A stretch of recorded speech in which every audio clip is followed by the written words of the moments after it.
what it was like for us as Americans driving in the Czech Republic. And normally we would always want to take the trains or public transport because it's just easier and less difficult.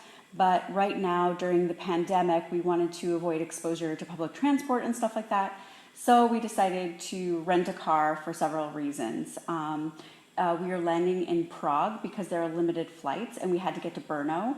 And we were trying to figure out a way that we would minimize public transportation and getting sick. And so we decided to go ahead and rent a car.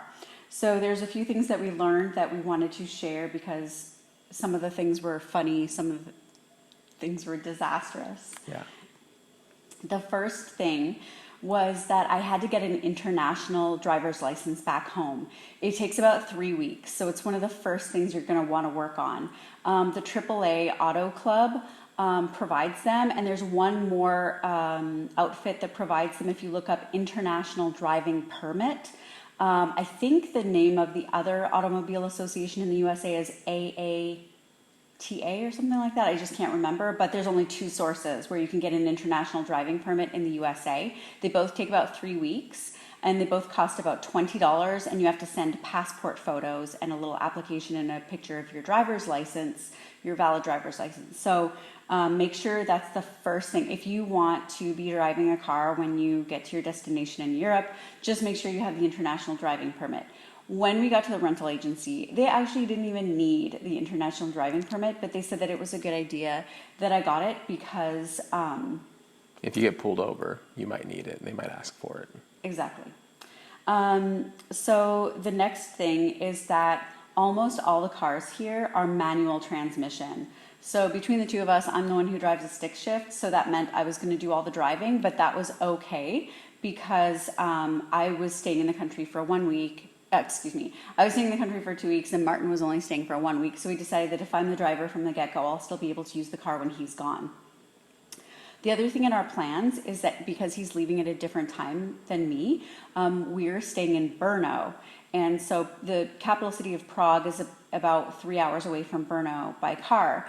And when you go, you can fly out of Brno, but they're really tiny, the airplanes. The flights are few and far between. During the pandemic, there are absolutely no flights. We didn't have that option. And so we had to either fly into Prague or Vienna. And we did not want to go to Vienna because we thought we might be denied entry into the country because of customs and passport control. And so what we decided to do is fly to Prague to come in. But he's going to be flying out of Vienna in a few days. And I'm going to be flying out of Prague. So I'm going to drive him to Vienna, which meant I had to pay a €30 fee to allow the rental car to leave the country of Czech. So that's just something to keep in mind when you decide if you're going where you're going to take off and land, is that the rental car would cost an extra $30 if you drive it outside the country at all. And so we rented the car in Prague where we landed at the airport, but I'm going to return it to Prague when I leave, but I'm driving him to Vienna to catch his flight out because it's a better flight. And the rental car situation is literally right across from the airport, so it's super easy to find and super easy to get to. Yeah, you don't even need to take a bus or a shuttle or anything. You just walk across the street. Yeah, it was awesome. I decided to do my car rental. I started out at kayak.com, and I found pretty quickly that I was able to get a really good deal that included insurance and included other extras.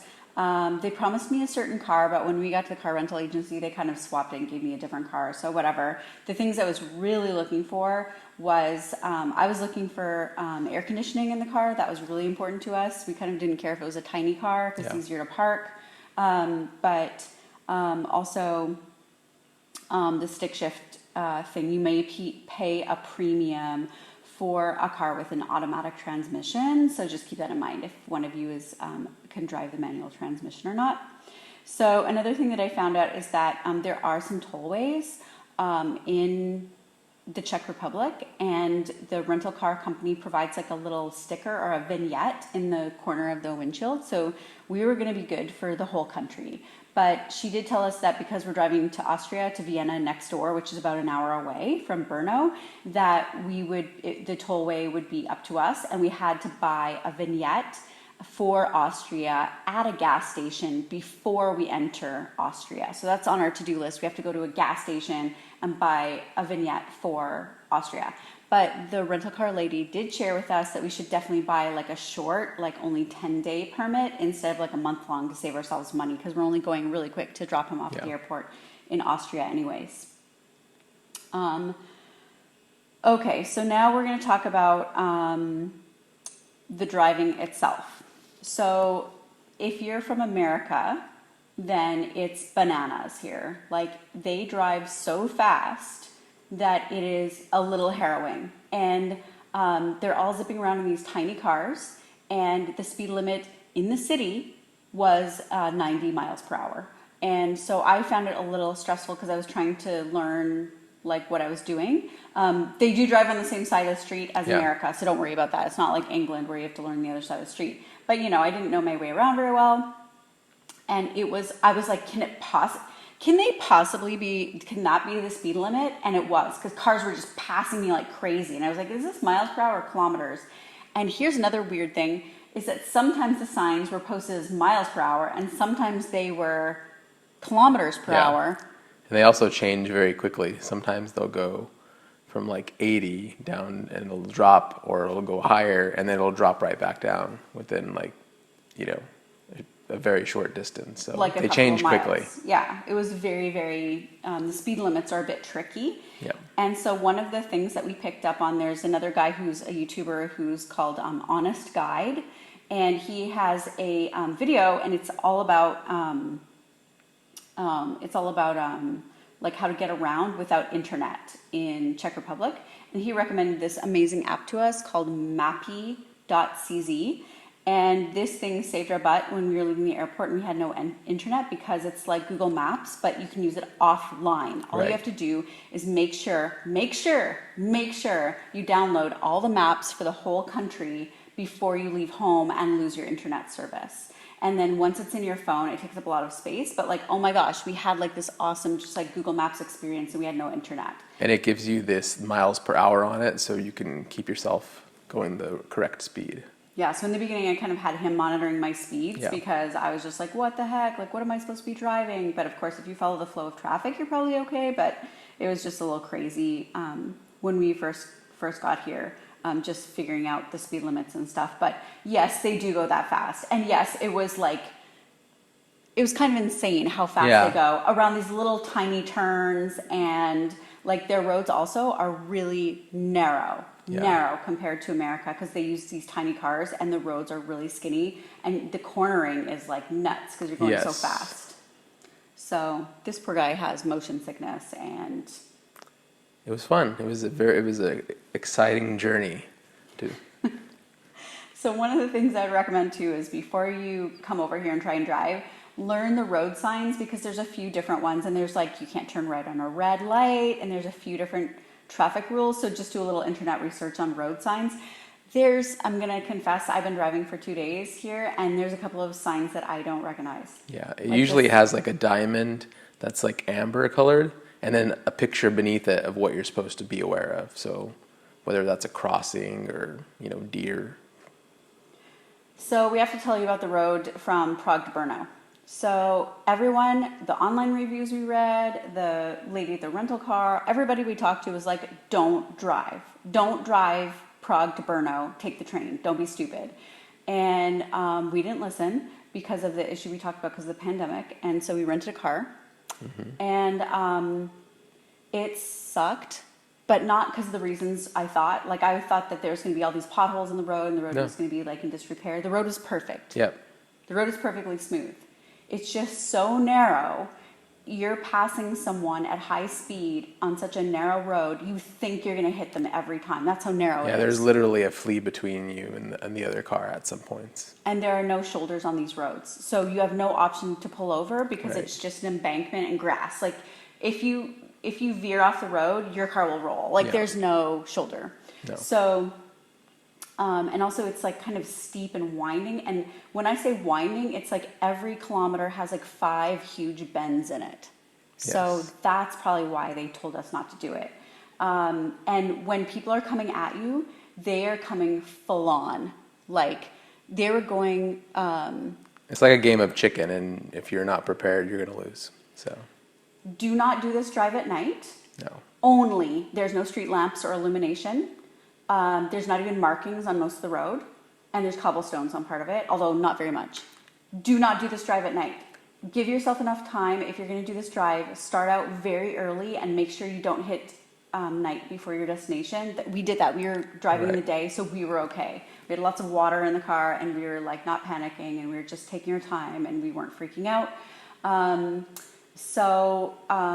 Yeah, whenever you drive through a town, you have to, just like anywhere, like in America, you have to drop your speed. We saw like a couple of cops on the way, so I think Yeah. they probably would have pulled us over for speeding. I'm sure they would have. But we were trying to respect the speed limit, and I had him like monitoring the app for me. And like I said, Mapy.cz was fantastic. And then the thing that we found out when we got here was that there was probably a faster way to go, because it took us 3.5 hours. 3.5 hours. And we had because we didn't have on the Mappies the correct map loaded for the entire way, we ended up having to use Google Maps. And the Google Maps selector was selected to avoid tolls. So the road we had taken was actually to avoid tolls. So the quicker way was actually probably about 2.5 hours if we took the tollway. So we saved about 50 cents on tolls, which actually would have been free because we had the sticker on our car. And we drove an extra hour because we didn't figure out to enable tolls on the app. So please, when you get the app, please enable the tolls. It's very beautiful, but I mean, if expediency is your goal, then you don't want to take the side route. And it's something you only need to do once. You don't need to have that experience more than once. So. No, we're good now. We're in a separate video. We're going to talk about how we enabled internet onto our iPhone so that we could have Google Maps. Because if we hadn't have had that, we would have been seriously hosed. We would have been. You must have a map of some sort, even if you have to have a hand map, if that's what it comes down to buy one. But you have to have a map. The Mapy would have totally worked, but the catch is we didn't know we were supposed to download all the maps before we got here, and I only downloaded the ones for Prague. So we didn't have all the maps, and so we did have to use the data and use our iPhone with Google Maps. But before we left Prague, we stopped at the shopping mall and bought a little card, and it cost us $20 or like maybe like 16 euros. And it had 5 gigabytes of online data, and we just stuck the SIM card into our iPhone, and then we were able to use Google Maps. So we had one phone loaded with Mapy.cz, and then we had a second phone of ours with the internet availability, and we were fine all the way through because we could use one map or the other. But if I could redo it, I would just download all the Mapy maps because it was a very good app, and it was the only one that showed us the speed limits. And it shows like the speed limit where you are and what you're driving. And it was so helpful. It was so great. Yeah, it was so great. So thanks for watching, guys. I hope this is helpful, and leave any comments if you have any tips or anything that would be helpful. But we just want no one to go through what the pitfalls that we went. But it wasn't that bad. There were many. It wasn't that bad. It wasn't that bad. So. But we're here, so the proof is in the pudding. Yeah, so we're fine. But yes, I would definitely recommend like taking the train if you can avoid renting a car. But it was totally fine. So, all right.